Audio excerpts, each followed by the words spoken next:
Hello, welcome to the Millionaire Woman Show, where we'll be discussing leadership, business, and human potential, inspiring you to live rich from the inside out. Unlock your creativity, stretch out of your comfort zone, break through your barriers, take inspired action, and achieve epic results. Now, here's your host, two-time best-selling author, speaker, and certified executive coach, Deborah Kosowski.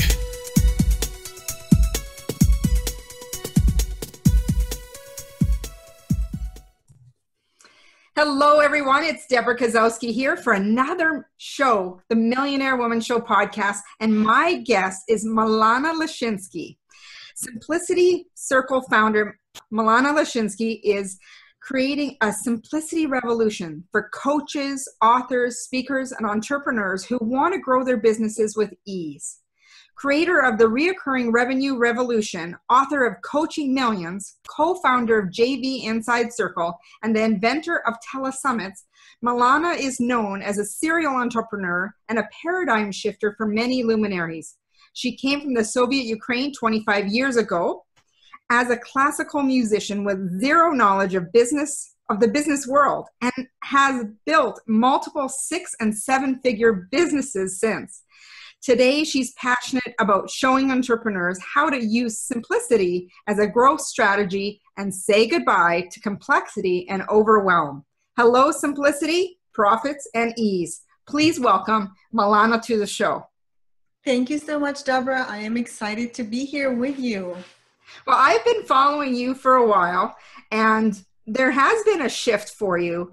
And I know that you also have a Facebook group that I'll let you share a little bit about, but I know that there has been a shift. And one of the things is you have a book that you had published about 10 years ago, maybe not so relevant to what you're doing now, but how did you get started? Actually, it's more relevant than I realized as I was thinking about it. It's like people are still aware of my book and they're asking me about it. And I thought, is it relevant? It was 10 years ago. So as you said, I came from the former Soviet Ukraine and I came ready to teach music. But it didn't really look the same in my mind as I saw in the States. The system of music education was very different here. And so I kind of fell out of love with that idea. And I started learning about computers, business, web development. And it was the time of our lives when the internet started taking over our lives. You know, it was the late 90s. And so, in 2001, in 2000, I got my first job as a web designer, and in 2001, I quit my job and started my business as a web developer. That was my very first business, I would say. Yeah, and then, a lot of people started hiring me to create their websites, and I started learning about their business, and I learned about this thing called coaching. It was very new at the time. It was even looked down upon by people from Europe. Like, why do you need a coach? Are you sick? Yeah. Are you not able to do life yourself? And now, of course, it's very different 17 years later. And so, that's I slowly got into this coach, author, speaker space of people who are creative, passionate entrepreneurs who wanted to use business as a form of self-expression. That's what I'm seeing more and more of. Yeah. Because often people are going into business because they want something for themselves as part of it. And the other part is that they see that they can be a solution to fill in a gap that people are facing. And that through that process, there's a creativity piece that people don't realize that what attracts them. It's not only about just calling your own shots, but it's being able to express yourself in your business and that's in your brand, right? It's expressing yourself, showing up as that person you want to be seen as in the marketplace. Absolutely. My mentor used to say, did you know that most people who become coaches get into coaching as a form of personal growth? Because when you master something, you certainly expect it to impact your life as well. You're not just a coach, you're somebody who used what you learned as a coach to improve your own life. And the more I live and work in this space, the more I see that to be true, is that we want to improve our lives, which is why we become teachers at it. Yeah. Coaches. As a coach myself, I have to say that I've learned so much about myself by working with others. Often there's some dilemmas that they have faced that I can see myself in as well. So it's been really cool because I can process it differently when I see it on the other side of me versus inside of me.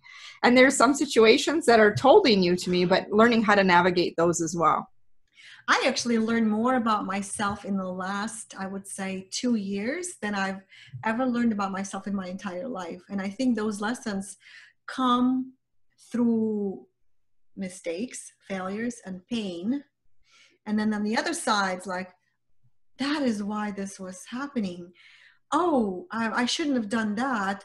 This is what I need to be creating now. So all of those painful experiences that we might go through as entrepreneurs, we learn from them and we build on them. And so that's kind of the place I'm at today, because I walked away from $1 million company last year. People were very confused about that until I started communicating my reasons and what was happening. And so, yeah, I'm much happier and excited, but I did spend 3 months crying after I left because I was confused and lost and had a lot of self-doubt, whether I should have done it or whether that was a big mistake. Now I know it wasn't, but at that time I was so close to it that it felt scary and it felt wrong.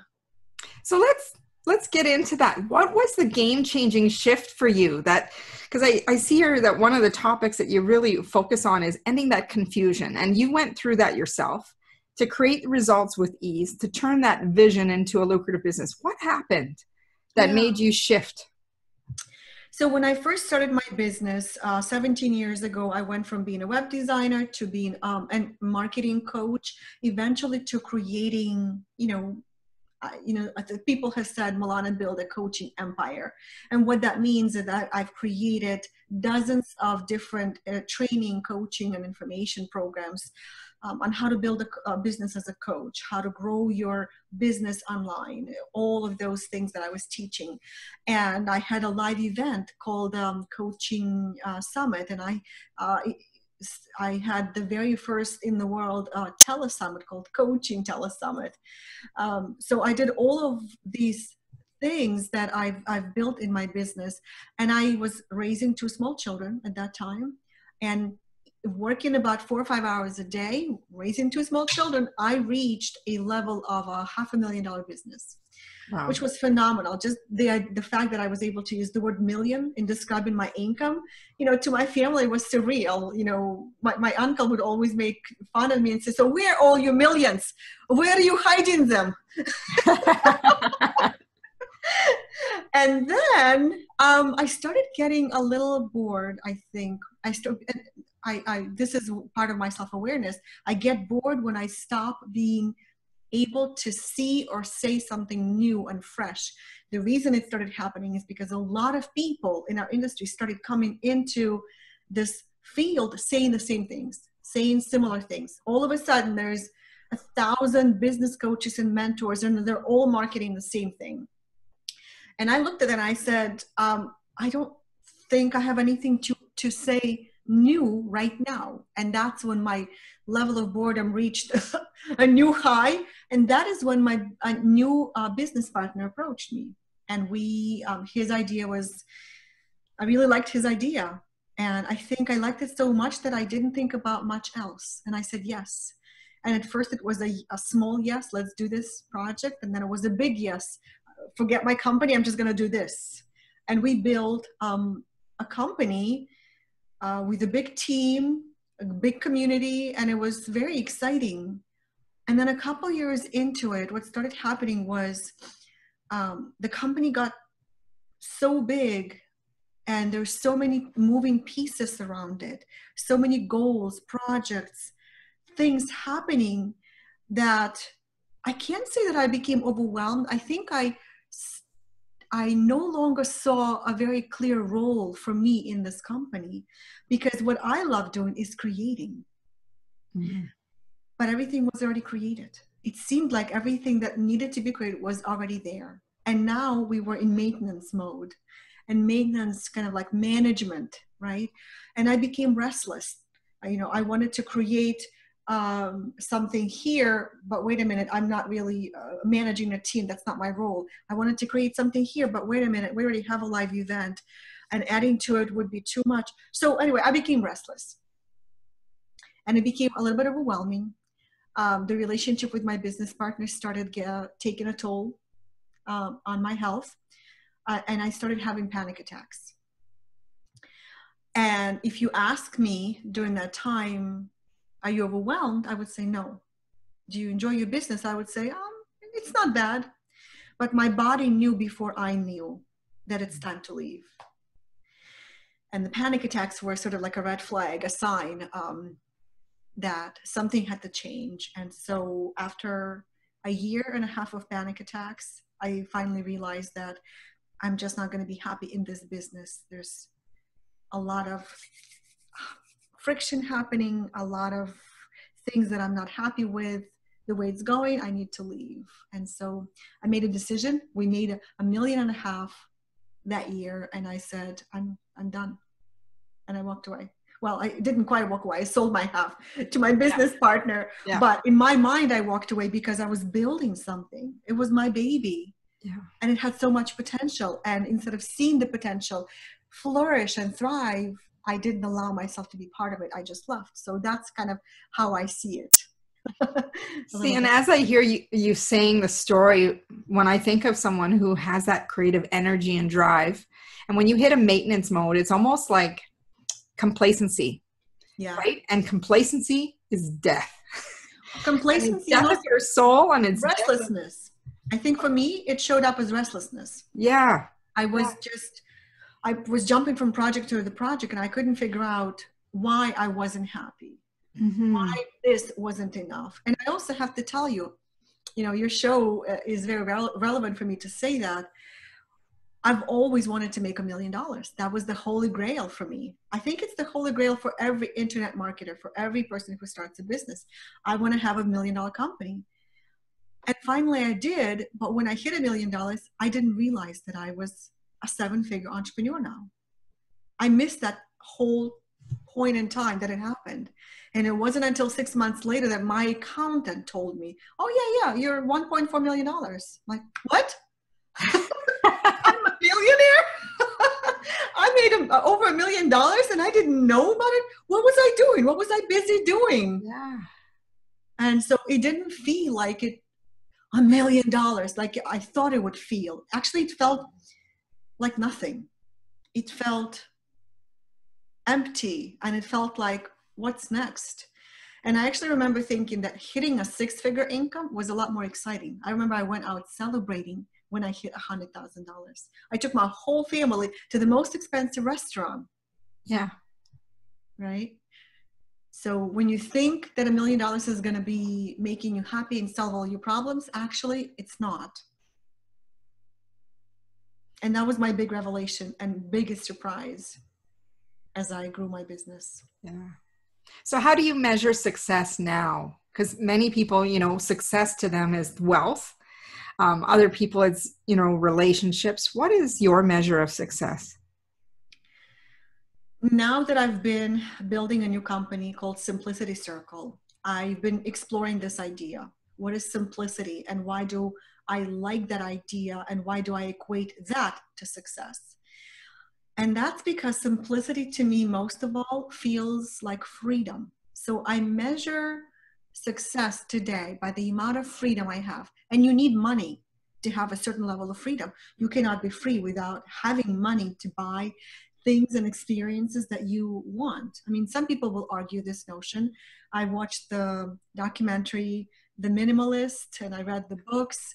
I'm familiar with all of that, how people see simplicity as getting rid of all their belongings. That's not me. If you look behind me, I have a very, I would say, luxurious office space that was inspired by my trip to Toronto, actually. Oh, really? There was a, I will not remember this. There was a mansion that was built as an apartment building for his wife. Casa something. Sorry, I can't remember the name. That's okay. A very famous place. And I came home and I said, I'm going to create this in my home. And so that's what I did. So I'm not talking about simplicity as minimalism, getting rid of stuff, but simplicity as freedom. And what I realize is that traditional definition of success is about money. You're wealthy, therefore you're successful.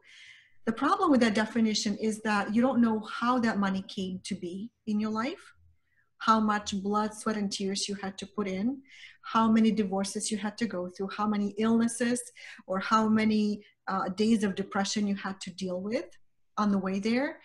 And the second is just because you have money doesn't mean that you feel happy. And that's something that I'm actually learning about around this, that you feel the way you feel. Just because you have $100,000 more tomorrow doesn't make you feel happy. Or it might for 5 minutes, but it's not how mind works, right? I'm learning a lot about that. So it's funny. I'm talking and I'm listening to myself from the outside, Deborah. And what I'm learning is that if people who knew me from before heard me talk now, they would be like, who is this? Yeah. You've become so woo-woo and personal growth oriented, when before it was like, here's how you make another $50,000 this month. I was very money focused. Yeah. And it was also very stressful. So today I would say the definition of success for me is freedom. However much money I need to get to that point of freedom is great. So I can go to Dominican Republic every January. So I could take a bike ride in the middle of Monday if the weather allows today. And most importantly, freedom to work on projects that I feel excited about. I think that that's what I was lacking in my previous business. There were a lot of had tos. I had to do this. This had to be done. And it left no room for freedom to do what I wanted to do. And so today I'm very aware that I want to work on this project. And I'm going to work on this project. I want to create this and I'm going to create this. So it's the freedom to create what you want in your life. To me is the definition of success today. That was a long answer to your question. But what I hear is that you shifted from, I have to do this, to I get to do this. Yes, absolutely. And I think as business owners, we get caught up in the busyness, the productivity, that we forget that we get to do what we set in mind. And if we're not getting to do what we want to, then we need to re-examine what success means to us. And I think it's a wonderful transition, and you have so many lessons to share with that from your own personal experience for our listeners to really think, what is your definition of success? Is it about wealth? Is it about having the freedom to do what you want? Is it about going for the bike ride in the middle of the day? Is it about, creating the lifestyle that you want to have and surrounding yourself with the things around you? Like you said, it doesn't have to be minimalist. It's things around you that you feel good in your space. That's why you hear about the magic of tidying up. If it's not a, yes, I love this piece of clothing, give it to someone who will feel that, because that energy surrounds you all the time. So thank you so much for sharing that piece. So how is complexity created in business? What are the consequences? And how can we avoid when things get just too complicated? Yeah. One of the biggest things that started happening in my previous business is we started listening to the outside mentors, to people who were building their own businesses, and they were giving us advice, and we respect them, of course, so we listen, right? And when you admire somebody, you simply have to do what they advise you to do. And so what we started doing is we started creating an org chart, like for a large organization, right? For a multi-million-dollar company. Because if you ask me, a few years ago, Milana, do you want to build a multi-million-dollar company? I would say, of course, who wouldn't? There wouldn't be a question of why do you need all those millions of dollars? Because it's a business and I want to grow. Of course I do. And so we started building an org chart. And when we created all the, those pieces in the chart, we saw that we we're missing this person, we're missing this role, this position, like all of that became very clear that we were missing people. So we started hiring them. We started adding departments. And as we did that and we brought new people, those people brought their own agendas and ideas and objectives to our company. So suddenly we had, I would say, a company of maybe 15, 16 people that were each brought their own ideas, their own management styles, their own experience into this whole thing. And that started complicating what we saw initially as the core of our company. The company, the idea that my business partner brought to me was very simple: to create a community of people who are like-minded, and that's the community we're selling, and everybody's going to join, and it's awesome, and they're going to collaborate. But as we added more team members and more projects and more upsells, downsells, cross-sells, all of that, the offers started getting really muddled, overwhelming, impossibly difficult to manage. And so what I would say is that when you listen to other people before you take their advice, and to avoid all that complexity that starts entering your business, have a filter, have some way to discern whether to take their advice or to say, no, thank you, that's not for me. Now I have that. I am constantly listening to people and watching videos and everything with a filter. I call it my simplicity filter. These are the things I want, and these are the things I definitely don't want. So that's one thing, is when you get outside advice. The other piece that I really believe is getting us in trouble is when we want to grow our business, most people see it as adding. You add more stuff, you add more products, you add more team members, you add more marketing strategies, you add, and before you know it, you have a lot of stuff now to manage. And so what I love about the concepts and the principles of the simplicity is that a simplicity entrepreneur focuses on the essentials. So a simplicity entrepreneur will actually start eliminating things, leaving only the core items, the core ideas, projects, and strategies that will align with their biggest goals and their biggest natural abilities, their bigger super skills, where results come with more ease and excitement, right? So it's not about growing your company, is not about adding. It's actually about removing and eliminating all the clutter, all the noise, all those things that weigh you down energetically and physically, right? And to remove all that friction so that the biggest ideas, the most exciting opportunities could finally have room to flourish. There's no other way. This is the only way to grow.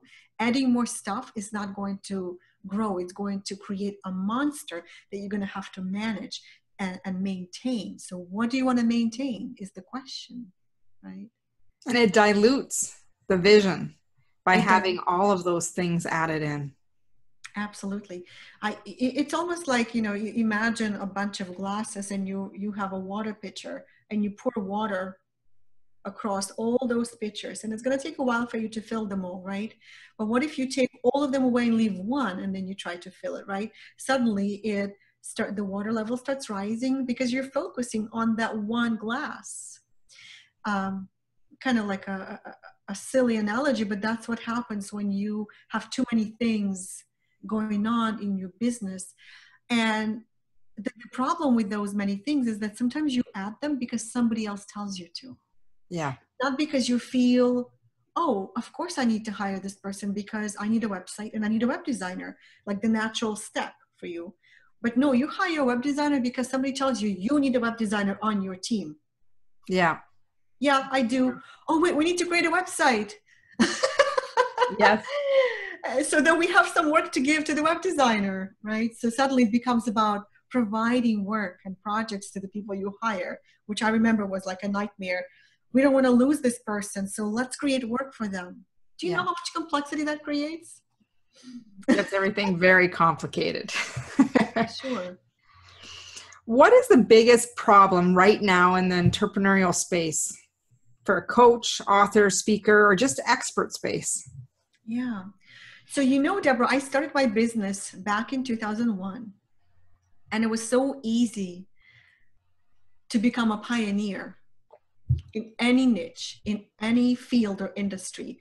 You could just come up with an idea, Google it, if there was Google back then. I don't remember. I think it kind of started a little later, but you could Yahoo it or whatever the search engine was, and you probably wouldn't find much about it. And so you create your own. As I walked away from my previous business last year and I started looking for new business ideas, I almost fell off my chair. I was totally flabbergasted. Whatever topic I would type in, it was already existing. It was already there. Somebody was already building an empire around those ideas. Mm-hmm. So what I started seeing was that the biggest problem right now is not that we don't know how to grow our business, but that we are overwhelmed with the variety of choices. There are no shortage of ways to grow. There are collaboration, teams, you can do outsourcing, you can do social media, webinars, video marketing, search engines, you can do grassroots marketing and online marketing. And I mean, I could sit here all day and read off the list of all the marketing strategies you can be using, and you can build your own team, and then you could have those growth hacks that a lot of people are finding popular, like online challenges and telesummits, right? It's like you can go on and on. So the question is, which path is the right one for you? So the biggest challenge I see in our industry right now in the entrepreneurial space is that there is a plethora of ways to grow your business and no one specific methodology to discern what is the right way for me. Yeah. And actually that's what I created with the Simplicity Circle, is that simplicity means finding your own simplicity zone. Simplicity to you is complexity to someone else. For example, I could do a product launch in my sleep because I've done so many of them. I love them. There's something about the energy of a product launch I enjoy. And I love creating content and building ideas that lead up to the product launch. I could design a live workshop in my sleep because I absolutely enjoy doing that. To someone else, these ideas are very complex. There are millions of people who've never done a product launch and probably will never do it because it's so complicated to them. On the other hand, the idea of networking eludes me. To me, that is one of the most complicated things because I'm not a good networker.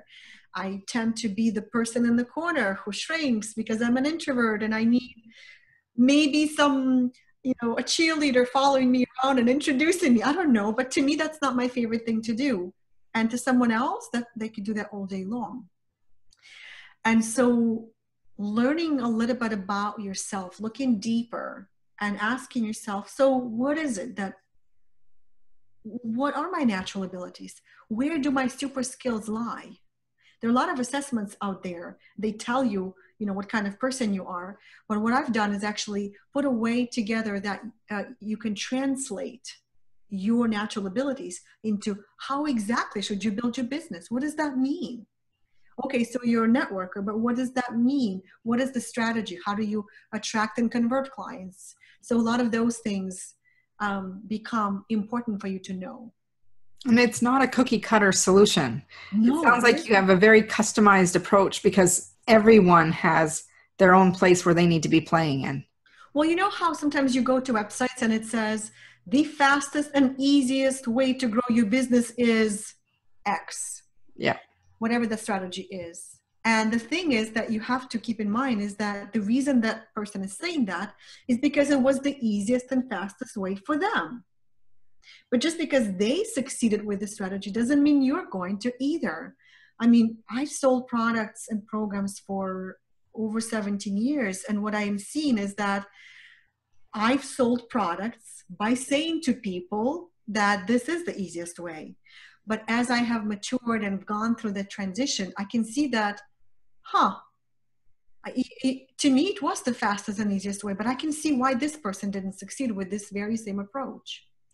So I've become aware that it's not one fits all. There's no way because we're all different.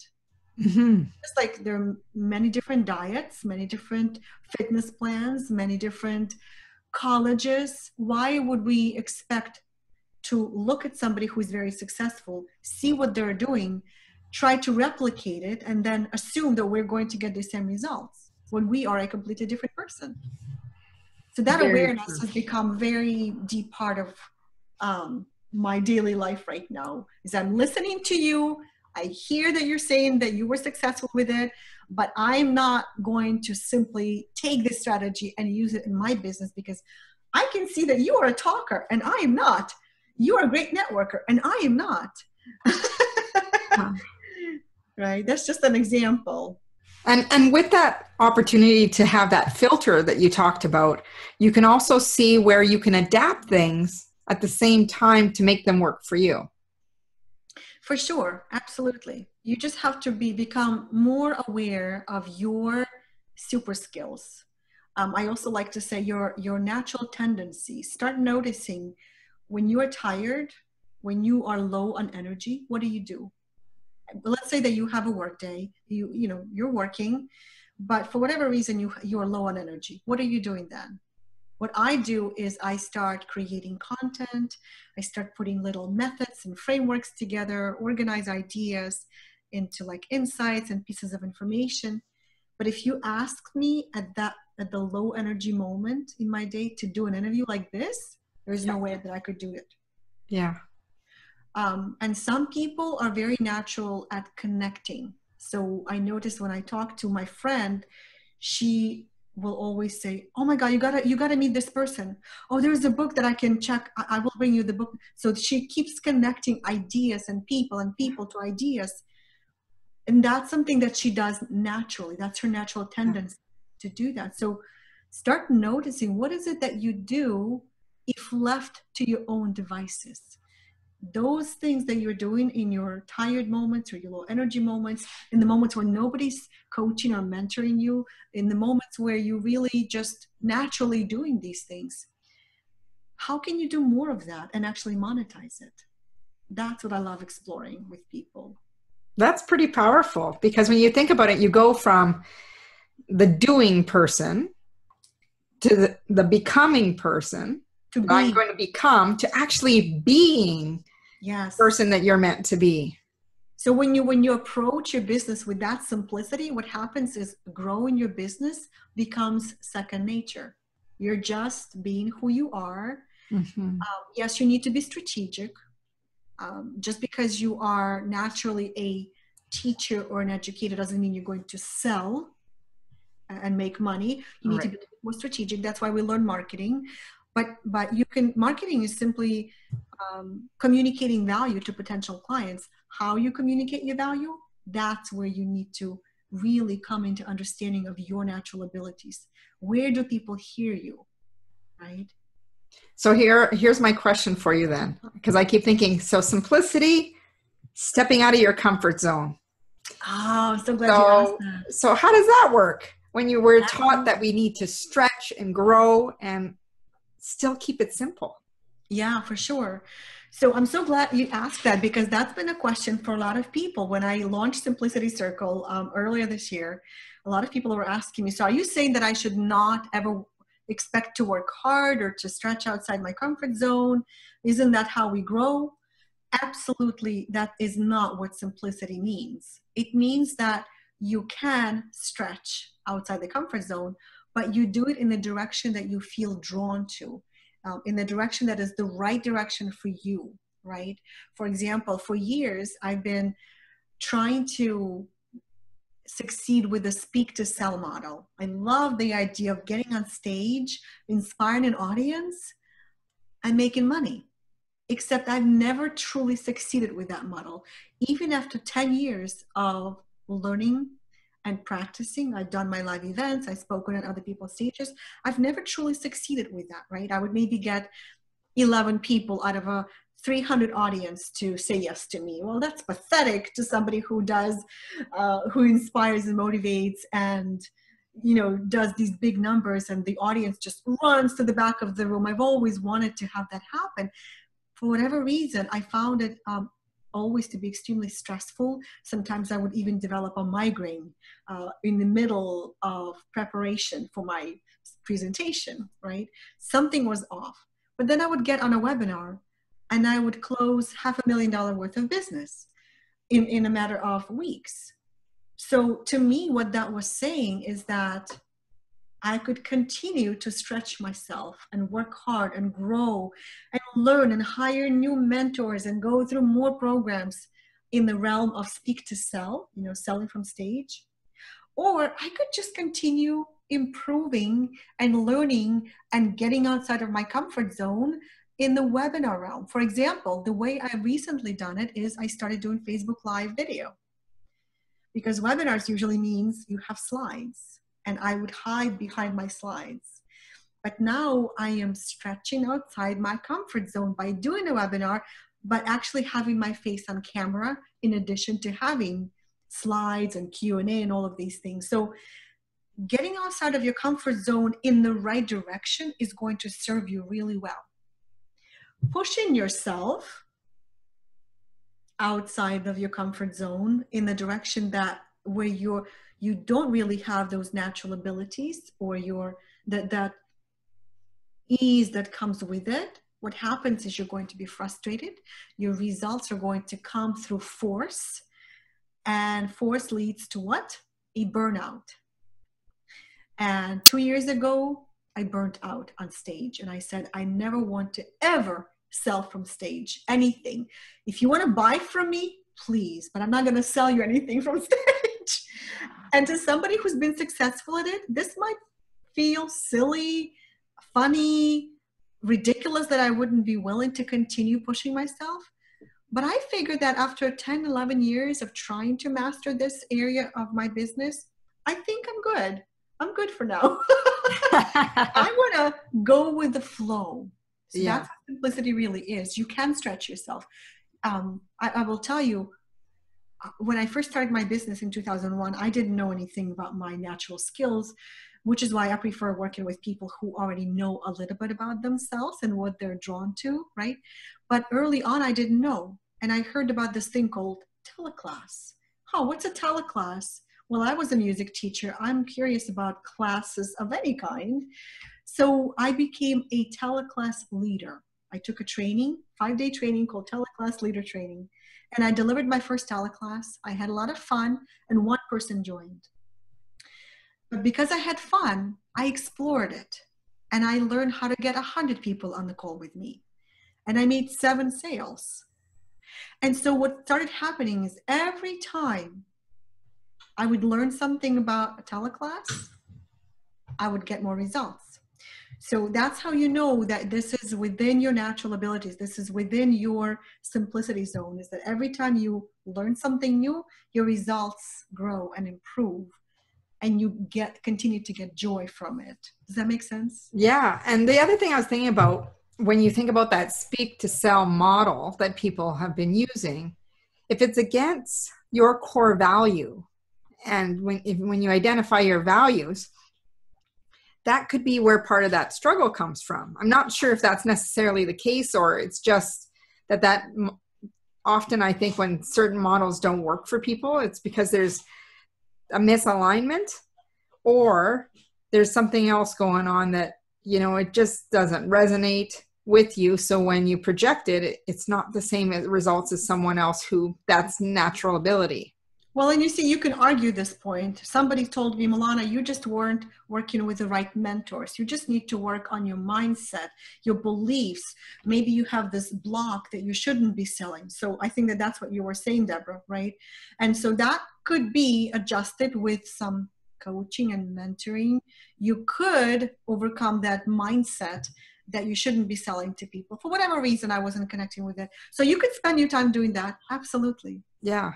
Or you could take that same energy and put it towards the area of your business where you do feel flow and ease, and you're drawn to it and you're excited about it, and you're getting amazing feedback because people appreciate that part of you. I get really great feedback on my Facebook Live videos. I didn't even expect that because I was so scared. My first Facebook Live video, I'm rambling, I'm using my gesturing it just recently happened. Yeah. And then it evened out. I feel more confident. I can see that people are responding, right? And I can see it's only going to grow even more. Yeah. And when I say core values and mindset, even though they're connected, but what I mean by core value is part of that natural ability, that part that comes naturally to you, but what you truly believe that you offer and the decisions you make based on what you value. So it's really thinking back to that freedom. What do I get to versus I have to, but now I have a choice. Yeah. Yeah. Because you can continue to work with mentor after mentor after mentor. And if you're still beating on the door that doesn't resonate truly with who you are to the core, where your natural ability comes from, I think that would just be frustrating. And there are people and mentors out there who believe that achieving anything should come from a lot of hard work, from a lot of blood, sweat, and tears. That to master any skill, you need to work really hard on yourself. And I agree. I am all for hard work if that work brings you joy and results, right? I just recently heard a sales trainer talk about how, when you first start working on a skill, it's hard and you have to front load effort. And then the more you do that, the easier it becomes and becomes more natural and easier. And so I question that because yes, with effort come results, but is the effort coming through joy and excitement and you're excited about what you're creating? Like I learned English when I was 19, right? Learning any language at any age is a challenge, especially when you are a grown-up. And so I'm very fortunate to hear from people that I have only a small accent and that people understand me pretty well. And hopefully your listeners agree. But I do remember how difficult it was to learn English. And the only reason I kept pushing is because I had a huge motivation, because I knew I had to learn it. I just had to. There was no way around it, where I couldn't live and function in this country. And the more I learned, the more I studied English and practiced, the better I became. So I can see how this might feel like, yes, to achieve anything, you need to put a lot of effort in. But you know what? My husband and my dad were both learning English as well. And they were pushing. And they were a little older than me. My dad was 20 years older. My husband was 7 years old or 8 years older. They were all pushing. There are some people who simply cannot learn a language to the point where they have great pronunciation. And so, yeah, they pushed. They put a lot of effort in. Maybe there's some other ways, some other factors that you have to factor in learning a language. It's a little bit different. I'm seeing a picture behind you, Deborah, with two people dancing. Mm-hmm. I started dancing when I was 39. I didn't even know I could dance. And suddenly I just went and faster and faster and better. And I couldn't believe that it was actually something that I could learn naturally. I wish I would have started sooner, because then I would be more physically adapt to being more athletic and being more flexible and everything. But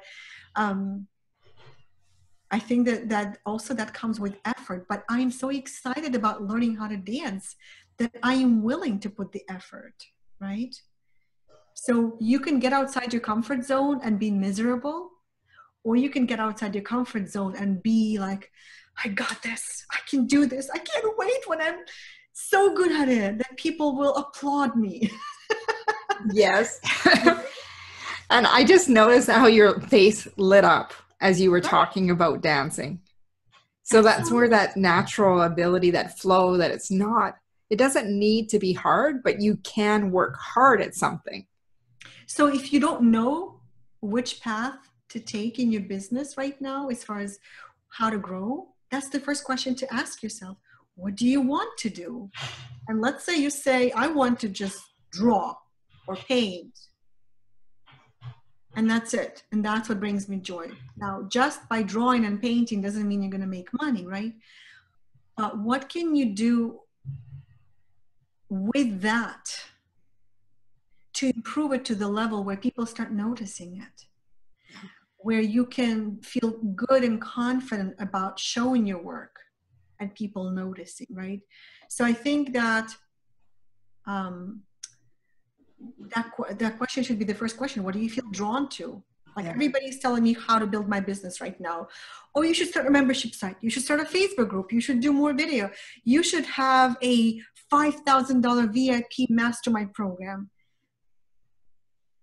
That's what I'm hearing. I'm hearing from all directions. And so it's up to me to determine what is the right direction for me. And these are all well-meaning people. I used to give people well-meaning advice. The fastest and easiest way to grow your business is to create an information product. You have to do this. And then some people would look at me and say, but Milana, I have tried and it's not working. I've been trying to write a book for 7 years.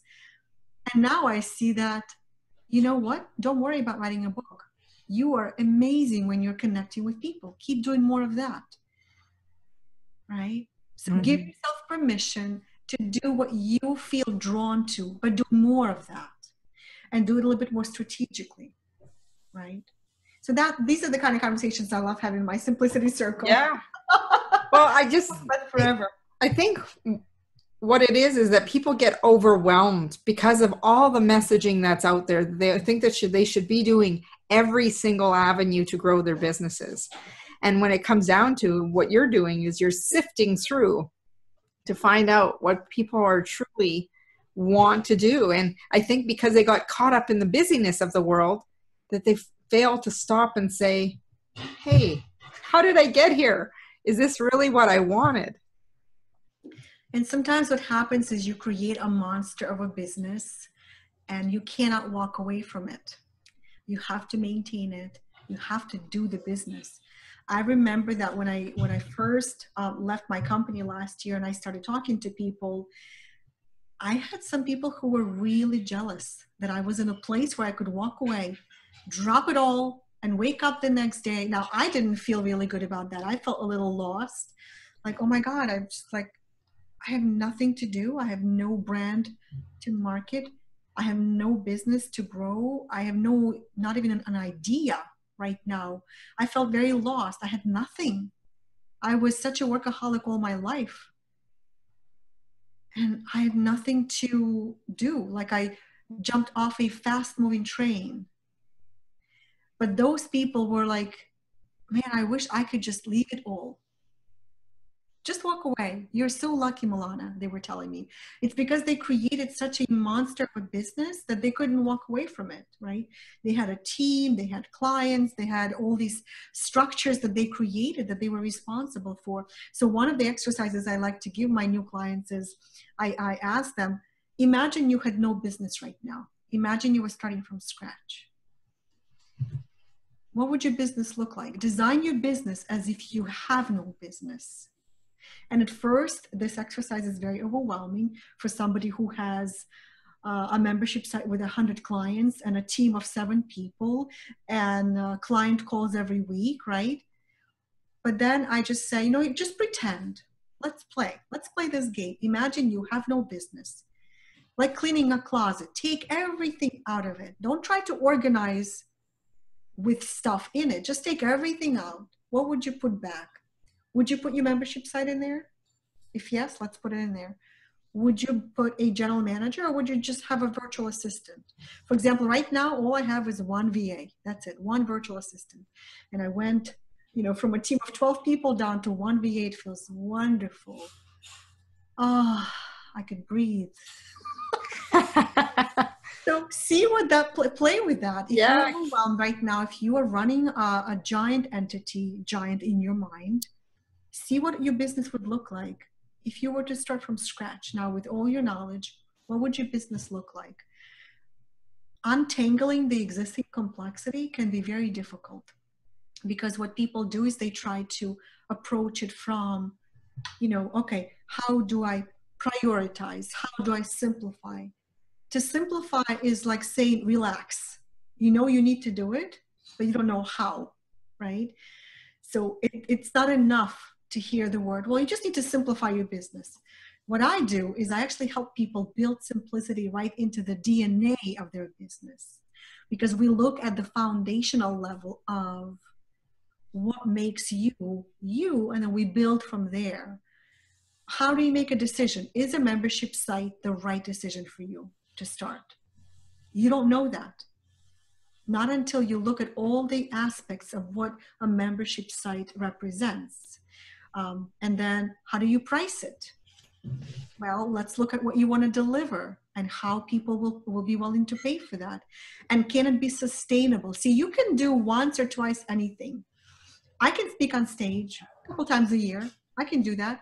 But to actually build my entire business around speaking on stage, that's not for me. So you can do something once or twice, but like things like, and I'm talking about membership site because I'm starting one. So it's kind of top of mind for me. So I have to ask myself, can I sustain it? Can I wake up every morning for the next 365 days at least and see myself running the membership site, talking to members, helping members? And so I had to design it in a way that allows me to sustain it regardless of the level of energy I have on any given day. So imagine yourself at your lowest level of energy. What are you willing to deliver? Those are the kind of questions that I had to ask myself when creating my programs. So a lot of that really is going to come down to that. When you're just being you at a relaxed state, what do you do and what are you willing to do? And I sound very much like a hustle-free person and a hassle-free person, but this wasn't me a year ago. A year ago, I was running with my head cut off like a chicken. A year ago, I was hustling, right? Because I wanted to achieve a goal and I was willing to do whatever it took. And I have transitioned from that space to something that is just a little bit more peaceful. I'm still wanting to grow my business. I still want to make a crap load of money, but I want to do it on my terms, right? Thank you for sharing that. That is so powerful and empowering, because I don't think people realize that they have that choice, the choice to have hassle-free. It doesn't have to be a certain way to achieve success. So let's flesh out this concept of simplicity entrepreneurship. And you talked a little bit about how you discovered it, but let's talk about how you can grow a business by keeping it simple through strategy. Yeah. I think that the first question you want to ask yourself is, where are you pushing? Where do results not match your efforts? Right? I think that that's the first question you want to ask yourself. Where do results not match your efforts? Where are you pushing and pushing and pushing and pushing, and you're not generating the income you want? You're not getting to a point of effortlessness. Because if you keep pushing for 10 years, like I was, you should be at a level of effortlessness in that particular area. Where is it not happening? Right? Now, if you're just starting out in your business and you find yourself overwhelmed with all the choices out there, simplicity approach will help you boil everything down to the right path for you, right? This is also for you if you are experiencing what I call business growth fatigue and you're not sure how to untangle all that complexity. Maybe you've been feeling some sort of disconnect in your business, or your business is stuck in plateau. It really gives you a way to just stop doing everything and stop listening to everybody and just choose a few strategies, just the essentials, that if you go big on them, will help you grow. There's a lot of conversations about playing big and what does it mean play big?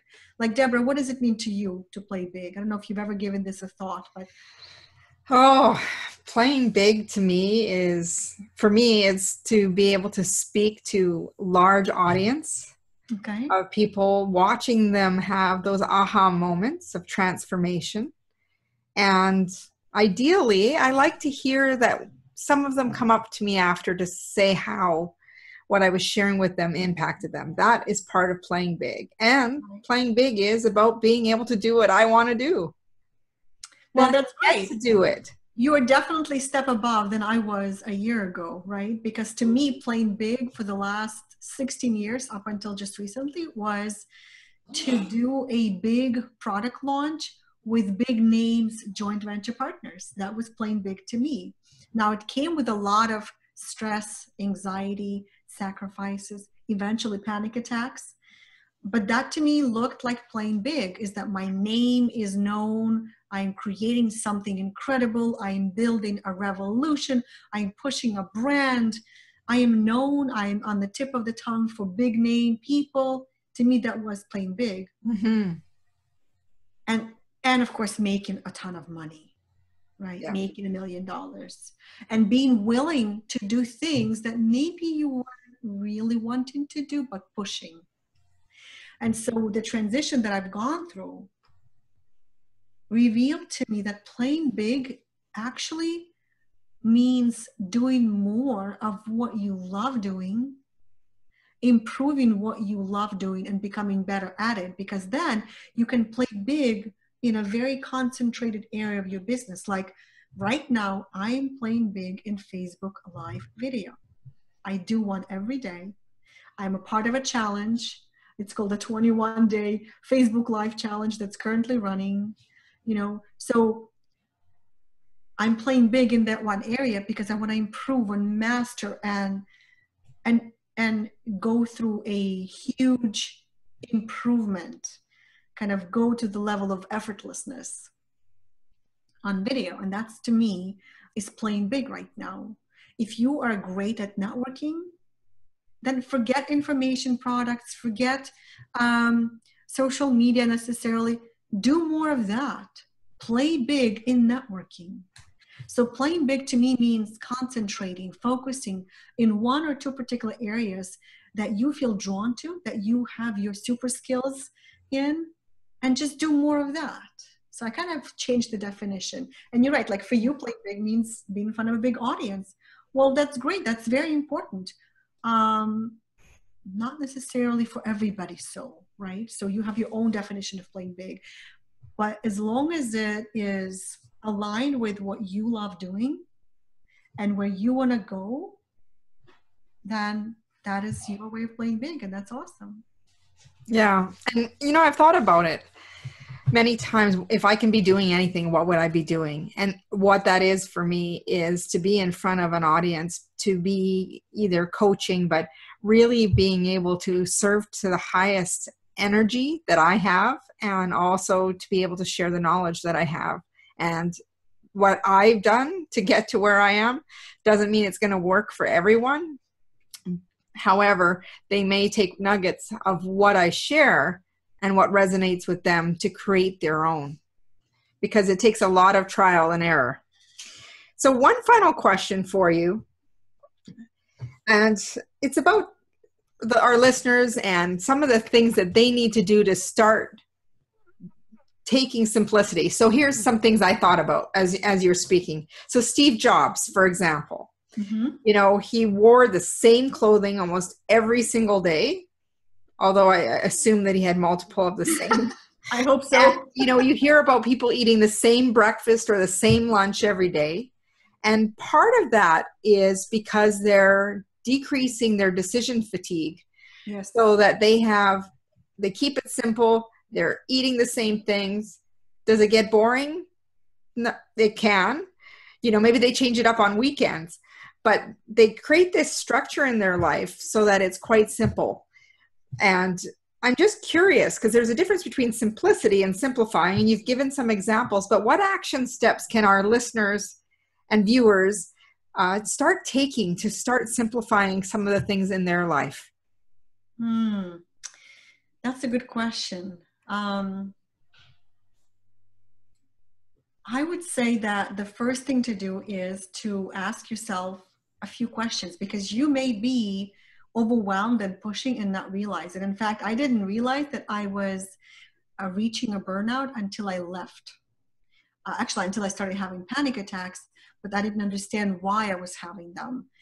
And so when I left, I realized like, oh my God, I filled my life with all this stuff, with all the things, and I was overwhelmed. I just didn't realize it. So the first question is to ask is, what feels to you simple and obvious as the next step to grow your business? When left to your own devices, what do you naturally tend to do? Those are important questions to ask. And then what do you want to do? Because when you're faced with a lot of different options and advice, I found that the best strategy is to ask yourself, what do I want to do? And the key is to be honest in your response. You're not trying to please anyone else. Let go of what others may think of your decision. And the moment you answer truthfully, the answer will reveal itself, right? And it will come with clarity, confidence, and excitement. And I love how you say that Steve Jobs probably did have other clothing, but that wasn't what he was focusing on. He may have not even thought about any of those things. Like, his focus was on innovation. What else can I do that is new? And how can I simplify this even more for users, right? That's where his focus was, right?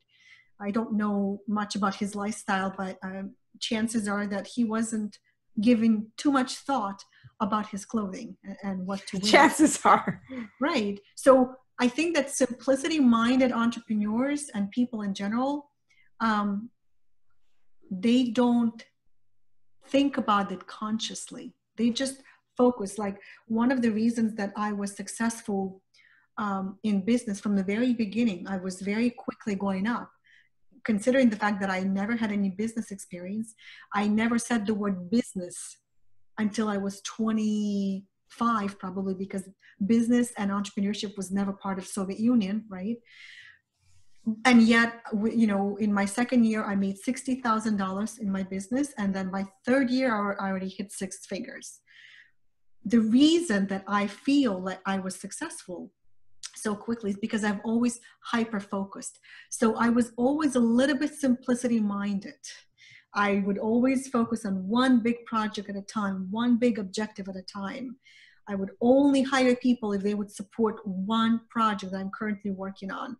This may not be true for everybody. For example, I have a friend who is running a web development company. He has, I believe, 20 employees. And I asked him, like, what is your natural ability? What is it that you do just like naturally? And that's something that you default to. And his answer was, manage a team, run a team. And I said, well, that's why you have a team of 20 people in a successful growing company. This was not part of my natural skills and my natural abilities to run a team of people, but it is yours, which is why I have 1 and you have 20, right? So for somebody, if your simplicity zone is to be managing a team, to be a motivating employer, then you're going to create an awesome team, and that's how you're going to grow your business. But someone else will look at that and will say, I want a business like that. Tom is very successful. He has 20 people. I'm going to go out there and hire 20 people. Well, that's what I did. And it didn't work for me. So I would say simplicity entrepreneurs are first and foremost people who can overlook many options available to them and focus on the 1 or 2 that will make all the difference. So right now, my question to your listeners and your viewers, Deborah, is, what is the one thing that will make all the difference? And is it worth overlooking all the other choices and options and things that everybody else is telling you to do, or everybody else that you're watching?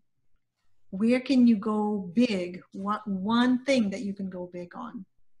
So you just triggered another question. I know I said it was the last question. No, I'm good. I could talk to you all day.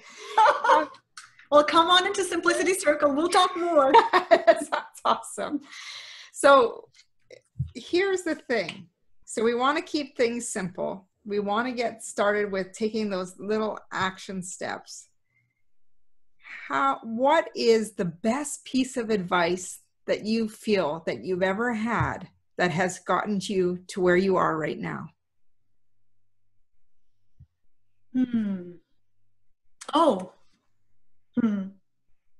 My coach asked me back in 2006, Milana, when you are at your best, what is true?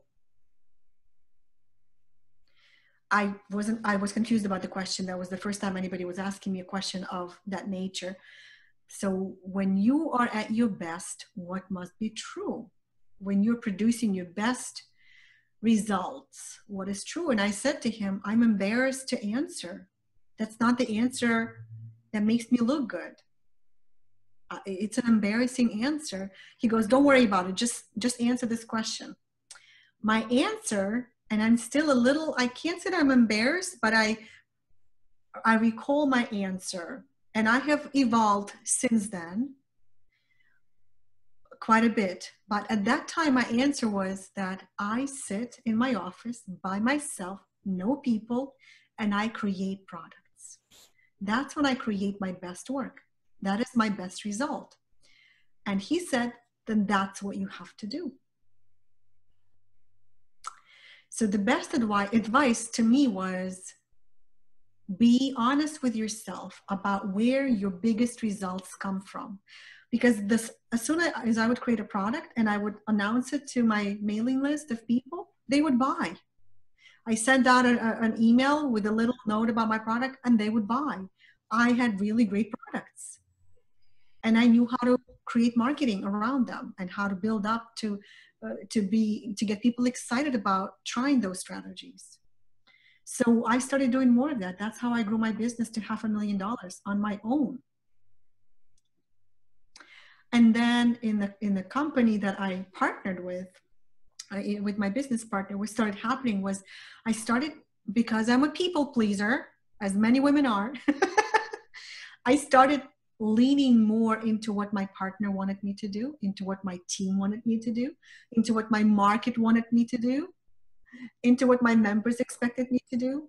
And as I leaned away from me, I started doing a lot of things that I was not supposed to be doing. And that's when I started coming out of alignment with my personality, right? We all have our own unique personality. And if you get away too much from it, you get in trouble. You get overwhelmed, you get burnt out, you get panic attacks, you might have some other health issue. You know, I don't want to do the 24-hour launch marathons anymore. I'm done with that. I'm okay. And this is something that I may have to add. I'm actually going to make a note of it so I don't forget.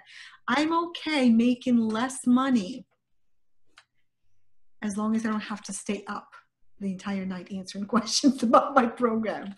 Yeah. I think that that's part of simplicity too, is okay to make less money as long as I don't have to sacrifice my lifestyle, my health, my family, right? We can do this for another couple hours, Deborah. I know.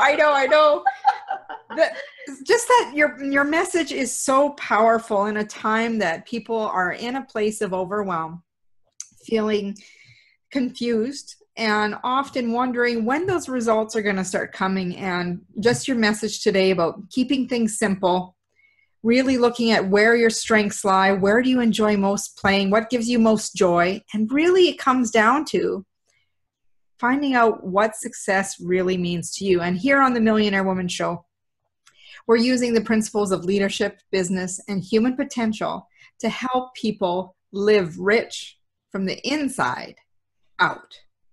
So your message today really hit what we're sharing with our listeners here. And I want you just to share with us. I know you're into music and everything. I want you to share with us how people can stay in touch with you, because I'm sure you've won their hearts today. Oh, well, I hope people were inspired to live more in a simplicity way in their business. I mean, there's simplicity in life, and then there's simplicity in business, which is what I call simplicity entrepreneurship. If you feel connected to the idea of simplicity entrepreneurship and just want to be a part of this movement, a part of the ideas, and be in touch with other people who have adapted this mindset of simplicity, I will invite you to my website, simplicitycircle.com/get started. simplicitycircle.com/get started. And when you go there, it'll get you the tools and it'll get you into my community of simplicity entrepreneurs. So that's going to get you started, and that's how we can stay connected. And I would love to hear from you. If you heard this interview with Deborah and myself, please let me know, because I would love to hear more from you and what impact and what ideas it inspired. And can they find you on social media as well? Yep, I'm on Facebook. I like to give my website link just because it gives you Absolutely. the simplicity assessment to tell you, where you are in simplicity scale. It gives you access to my Facebook group. It gives you, some tools to get started on the way to being a simplicity entrepreneur and get more of it. Yeah, but I am on Facebook. You can just easily type in my name and find me there. Excellent. So, well, everyone, thank you so much, Milana, for coming on the show. You are a gem, and you shared many, many nuggets. And we would love for you to, stay in contact with Milana. Go on Facebook. Also, you can email me at deborah@deborahkozowski.com, or go on the website. There's a form there to let us know what nuggets resonated with you. How has this podcast inspired you to take different actions? Maybe you know someone who would benefit from it as well. So please share it with your friends, your colleagues, your family, because we are here to help people live rich from the inside out. And that's using principles that have been tested over time through leadership, business, and human potential. And today, simplicity in your success with Milana Leshinsky. So thank you so much for coming on the show. And as Muhammad Gandhi says, be the change you wish to see in the world. And my wish for you is always, make today great.